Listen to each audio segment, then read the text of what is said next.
কুকুর যে কতখানি প্রভুভক্ত হয় তার প্রমাণ মিলেছে অসংখ্যবার। বিশ্বস্ত এই প্রাণীটির প্রতি তাই প্রাণীপ্রেমী মানুষের ভালোবাসাও কম নয়। জাপানের হাচিকো নামের একটি প্রভুভক্ত কুকুরের ঘটনা নিয়ে তৈরি হয়েছে সিনেমাও। এমনই আরও একটি কুকুর টোগো, যার বীরত্বে বেঁচে গিয়েছিল গোটা একটি শহরের মানুষ। কি ঘটেছিল সেদিন জানাচ্ছেন সহকর্মী ইমতিয়াজ আলম। জাপানি আকিতা প্রজাতির একটি কুকুরের নাম ছিল হাচিকো। কুকুরটি বিশ্বের সবচেয়ে প্রভুভক্ত কুকুর হিসেবেও পরিচিত। প্রভুর প্রতি তার ভক্তি এতটাই ছিল যা এক বেদনাবিধুর ইতিহাস সৃষ্টি করেছে। 2009 সালে হাচিকো আর ডগস্টেল নামে একটি সিনেমাও তৈরি হয়েছে জাপানি এই কুকুরটিকে নিয়ে। তবে আজ যে কুকুরটির কথা বলা হচ্ছে তার বীরত্বও কম নয়। তার জন্য পুরো একটি শহরের মানুষের প্রাণ বেঁচে গিয়েছিল। কুকুরটির নাম টোগো। সাইবেরিয়ান হাস্কি জাতের এই কুকুরটি বিখ্যাত হয়ে আছে মানব কল্যাণে তার অবদানের জন্য। লিওনহার্ড সেপলা নামক এক ডগ ব্রিডার, ট্রেইনার ও মুশারের স্লেজ ডগের লিড ডগ ছিল টোগো। মুশার বলতে যারা স্লেজ গাড়ি চালায় তাদেরকে বোঝায়। ছোটবেলা থেকেই বুদ্ধিমত্তা, দুরন্তপনা দিয়ে টোগো মুগ্ধ করে রাখত সবাইকে। বুদ্ধিমত্তার কারণেই স্লেজ ডগের দলনেতা হয়েছিল সে। স্লেজ হচ্ছে আর্কটিকের বরফাচ্ছাদিত মেরু এলাকায় মালামাল পরিবহনের একমাত্র মাধ্যম। বরফে চলার উপযোগী আধুনিক ট্রাকগুলো আসার আগ পর্যন্ত কুকুর টানা স্লেজ গাড়ি ছিল বরফ দেশের একমাত্র বাহন। 6 থেকে 10টি কুকুরের একটি দল স্লেজ গাড়ি টানত। স্লেজ টানা দলের লিড ডগ বা দলনেতা কুকুরকে হতে হয় দলের মধ্যে সবচেয়ে দ্রুতগামী, সেই সঙ্গে তীক্ষ্ণ বিচক্ষণতা সম্পন্ন। ঘটনাটি 1925 সালের। হিমশীতল আলাস্কার ছোট্ট একটি শহর নম। হঠাৎ করেই শহরে ডিপথেরিয়া রোগের মহামারী হানা দেয়। কয়েকটি শিশু মারা যায়, বাকিদের অবস্থাও হয়ে পড়ে আশঙ্কাজনক। শহরের একমাত্র হাসপাতালে ডিপথেরিয়া অ্যান্টিটক্সিন মেয়াদ উত্তীর্ণ হয়ে গেছে।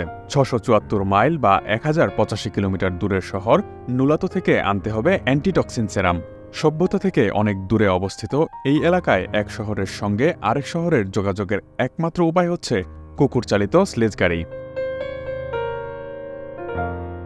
সানবিট সব দিবে সামাল। সানবিট ম্যাজিক প্রেস ডিশওয়াশিং এর মাথা ঘোরানোর সলিউশন। এরই মধ্যে শুরু হয় ভয়াবহ তুষারঝড়। মাইনাসের নিচে তাপমাত্রা, সেই সঙ্গে তুষারঝড়।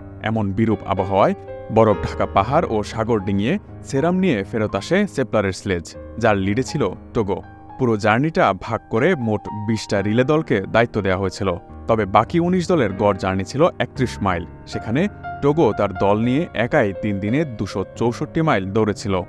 এ সময় সবচেয়ে ভয়ঙ্কর বিপদসংকুল রাস্তা আর্কটিক সাগরের জমে থাকা বরফের উপর দিয়ে পাড়ি দিতে হয়েছে তাকে। পথে ছিল 5000 ফুট উচ্চতার বরফ ঢাকা পাহাড়। সেপলারের পূর্বের রেকর্ড ছিল 4 দিনে এই দূরত্ব অতিক্রম করা। সেখানে টোগোর বীরত্বে এবার প্রতিকূল আবহাওয়া সত্ত্বেও 3 দিনেই ফেরত আসতে পেরেছিল তারা। এই দুঃসাহসিক অভিযানের ফলে সে সময় নম শহরের অধিবাসীরা প্রাণে রক্ষা পায় বলে ঘটনাটি ইতিহাসে 1925 সালের সেরাম রান হিসেবে বিখ্যাত হয়ে আছে। সেই সঙ্গে বিখ্যাত হয়ে আছে এই অভিযানের নায়ক টোগো। এরপর যতদিন বেঁচেছিল টোগো খ্যাতি নিয়েই বেঁচেছিল। মৃত্যুর পর তাকে স্টাফিং করে আলাস্কা মিউজিয়ামে রাখা হয়। হাড়গুলো আলাদাভাবে ইয়েল ইউনিভার্সিটির ন্যাচারাল হিস্ট্রি মিউজিয়ামে স্থান পায়। 2011 সালে টাইম ম্যাগাজিন টোগোর এই অবদানকে স্বীকৃতি দেয়। তাকে বিশ্বের সবচেয়ে হিরোইক অ্যানিমেল নামে আখ্যায়িত করে। টোগো থেকে ব্রিডিং করে যে জাত উদ্ভাবিত হয় তার নামকরণ করা হয় সেপালা সাইবেরিয়ান স্লেজ ডগ নামে।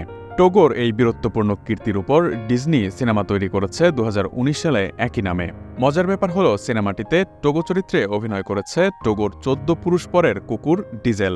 সিনেমাটিতে ডিজেলের অভিনয় একদম নিখুঁত ছিল, যা দেখে সহজেই আপনি টোগো কেমন ছিল তা কল্পনা করতে পারবেন। Imtiaz Alam, desk report, ATN news.